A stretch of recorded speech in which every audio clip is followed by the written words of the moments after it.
انا ولد من الصعيد الجواني، عمري 23 سنة. طبعا انتوا عارفين ان احنا عندنا في الصعيد في ناس بتخش الجامعة، وفي ناس بتاخد دبلوم 3 سنين وخلاص، وبيروحوا يكملوا في الجيش، بياخدوا 2 ولا 3 وبيرجعوا لبلدهم يكملوا مع أبهاتهم، أو يسافروا القاهرة علشان يشتغلوا يا إما في الفحم يا إما في القهاوي. زي ما انتم عارفين كده العيشة في الصعيد بقت صعبة جدا، ما بقتش زي الأول. أنا عايش مع أبويا ومع أمي وأخواتي البنات اللي هم أصغر مني 3 بنات. أنا الوريث الوحيد عليهم، وطبعا أبويا راجل كبير وأمي كمان. أبويا اعتمد عليا إني أنا أنزل أشتغل في الأرض، لأنه طبعا زي ما قلت لكم إنه بقى راجل كبير، ولو ما فيش شغل في الأرض بروح عند أرض الجيران باليومية عشان أشتغل فيها وآخد باليومية من 100 ل150 جنيه، وبعدين أروح أديها لأمي والدنيا ماشية والدنيا تمام.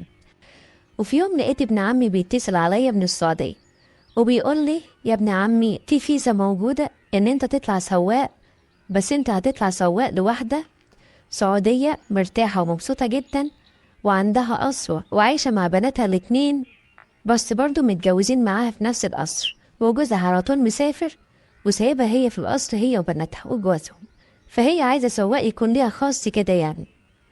فرديت عليه وقلت له طيب أنا أشوف نفسي، أشوف الأرض وكده وأشوف ظروفي إيه، وأنا نفسي أعمل مشروع والدنيا دي كلها. فأنت عارف إن أنا لازم أبيع الأرض لو أنا سبتها عشان مفيش حد هيعرف يقف عليها، بس أما أسأل أبويا الأول وأشوف رأيه إيه وبعدين هرد عليك.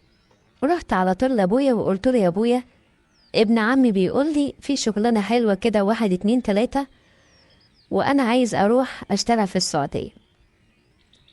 قال لي يا ابني أنا كبرت وما عنديش غيرك، خليك معايا واديك عايش وبتاكل وسطينا، واديك مراعي أمك وأخواتك البنات. قلت له والله يا أبويا أنا هروح وأشوف الوضع، ويمكن ربنا كاتب لي الخير وكاتب لي الرزق، محدش يقدر يقول للرزق لأ. قال لي يا ابني انت براحتك وانا قلت اللي عندي، بس انا برضه لو انت عايز تسافر يا ابني روح وجرب. امي ردت عليا وقالت لي يا ابني لو انت مرتاح للمشوار دوت يلا روح. قلت لها خلاص انا هتوكل على الله. بدأت اشتغل في الورق بتاعي، وسبحان الله الورق خلص بسرعة ما كملت الشهر. ساعتها استغربت وقلت ايه ده رزق ربنا وربنا هو اللي عايز كده. طبعا انا رايحة على راتب بسيط يا دوبك يأكلني ويعيشني، فانا قلت ما دام الاكل والشرب والسكن عليهم، فانا قلت ان انا ايه خلاص اروح اتوكل على الله واوفر القرشينات اللي هم هيدهم لي اللي هم 1800 ريال. قلت اتوكل على الله ورحت وسافرت. قابلني ابن عمي وسلم عليا وخدني عندي في الشقة ومرضيش يوديني في اليوم ده، قال لي لا انت ترتاح عندنا يوم و2 و3 لحد ما ترتاح شوية عندنا هنا وبعدين تروح تستلم شغلك. طبعا مرضيش ينزلني اشتغل عشان خاطر السفر كان متعب جدا، ونزلنا في مكان، يعني انا نزلت في مكان اسمه ابها. المكان بصراحة كان جميل جدا جدا، هي عبارة عن جبال وكلها صحراء، بس بصراحة بلد جميلة. بعد يومين و3 ابن عمي اتصلت عليه الست وقالت له لازم يجيلي محمد حاليا دلوقتي، لازم يمسك الشغل واوريه العربية واوريه كل حاجة واوريه كمان هيسكن فين وخليه يجيلي دلوقتي. رحت انا وابن عمي وخبطنا على الباب ودخلنا ولقينا ما شاء الله ساحة كبيرة جدا، قصر عبارة عن حمام سباحة وفواكه وحاجات يعني تشرح القلب، حاجات أنا عمري ما شفتها عندنا في الأرض ولا في البلد. يعني أنا شدني المنظر وشدني العز اللي هم كانوا فيه. طبعا أنا أول مرة أشوف الجمال ده والحلاوة دي، فأنا قلت لنفسي أنا هقابل جوزها وأقابل راجل وأتكلم معاه وكده. فببص لقيتها هي خرجت كلمتني ووشها مكشوف. طبعا انا عارف ان السعوديين بيبقوا منقبات وبيكونوا لابسين النقاب، انما دي خرجت لي كده بوشها بدون ما تكون لابسه نقاب.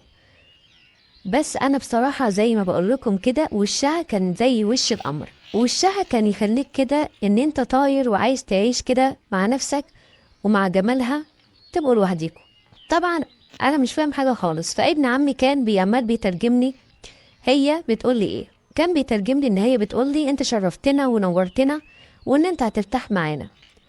طبعا انا كنت مبسوط جدا وقلت ان الست دي هتعاملني زي ابنها الصغير، وقلت لنفسي ان شاء الله دي هتبقى امانه وانا هحافظ عليها. وقالت لي اهم حاجه انك تحافظ على سرنا وعلى بيتنا وعلى امانتنا، انت ما عندكش حاجه غير انك توصل بناتي الاتنين المشاوير وتوصلني انا كمان الشغل بتاعي، انما الرجاله اللي في البيت عندهم عربيتهم بيروحوا ويرجعوا بيها. قلت لها والله انا تحت امركم، بس قالت لي بس مفيش مواعيد، يعني ممكن تصحى الصبح شوية، ممكن الدوري شوية، ممكن العصر شوية، وبالليل شوية، بس المهم ان انت تكون صاحي وفايق. اول ما نتصل عليك تجينا على طول.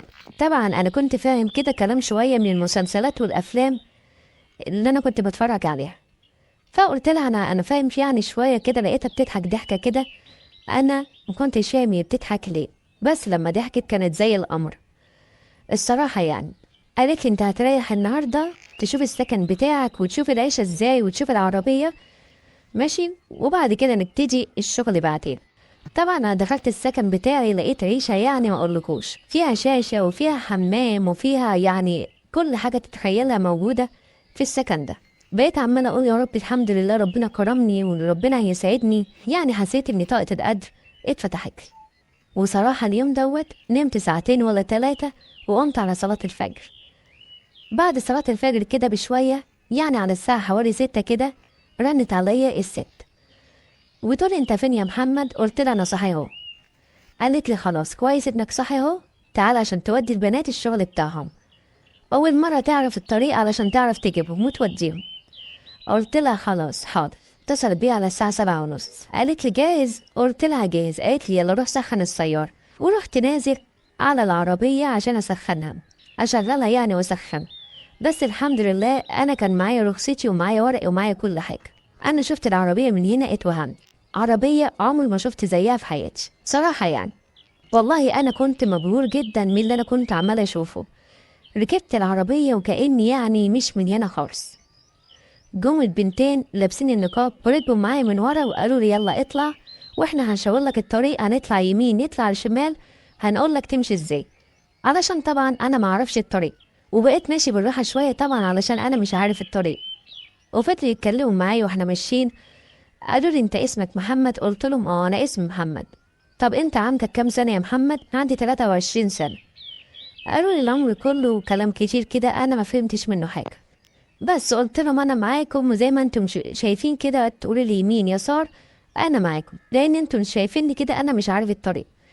كانوا بصراحة مبسوطين وكانوا عمالين يضحكوا وفضلوا يهزروا ويضحكوا. وبصراحة كده راحوا مرافعين النقاب.